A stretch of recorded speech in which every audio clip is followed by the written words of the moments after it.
Welcome back. To Marriage Beyond the Veil. Well, I drove home in fog today, or should I say, I drove to your house in fog today. And fog is a combination of a warm front and a cold front.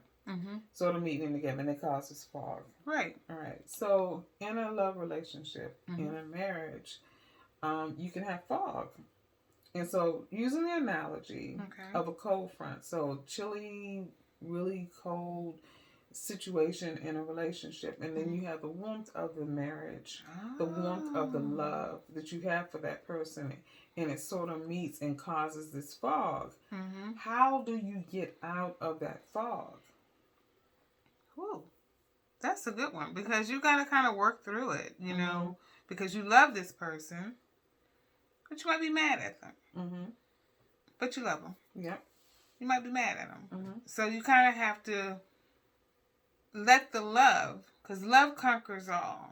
And so allow that love to conquer that anger. And over time, it will soften and the fog will start to recede. And then the sun will come back in. That's right. And the relationship will be in a healing state of wholeness. Exactly. Very good. Look at me. Go ahead. Rubbing off on me.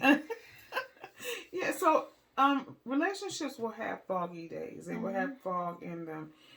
But the key thing is to identify what causes the fog. So what is it? What was the thing what was the catalyst for the fog? So what was that coldness? What was that obstacle that caused the fog? But always remembering the love and the warmth, the peace that you have that comes from that relationship.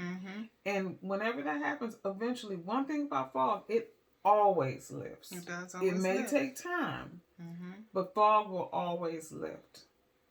Speaking of time, with that fog, so when you're in that period of foggy, do you guys speak? Do you guys interact with each other, or is there a cooling off period to sort of let the fog start to lift?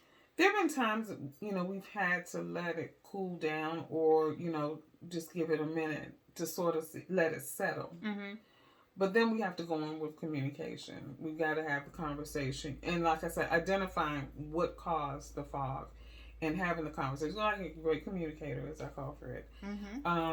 We have to have a conversation. You can't let it, because like I said, fog will eventually lift. But here's the thing. If you let the fog lift and you haven't had the conversation, when the fog comes again, you're back in the same boat.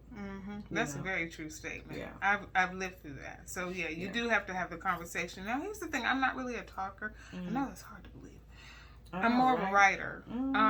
But if you're with someone who doesn't talk, who doesn't write, then how do you deal with that? Because I know Fred's a writer too, but he's also a talker. So I guess he's not like me. I mean, I can talk, but I prefer to write.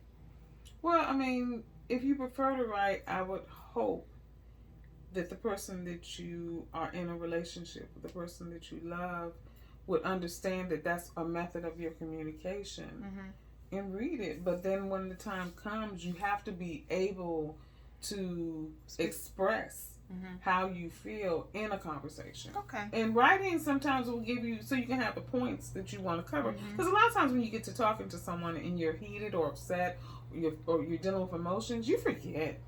That's true. And then you're talking just from emotions. And I'm here to tell you, that's a dangerous place to be. It really is. It's a dangerous place to be. And they said that. I've heard ministers even talk about that. You can't talk in emotion. You have to, take time to work through it, think through it, and then come to the table when you're not emotional. You really do. Come to the table when you're not emotional. Exactly. So, don't ever try to speak when you're in that emotional state. So, like I said, there you go. Foggy days. Foggy days will come. But the sun will rise again. Parting in the lifting of the fog. So until tomorrow. If the Lord says the same. Hopefully it won't be foggy. Have a good evening. Have a good evening.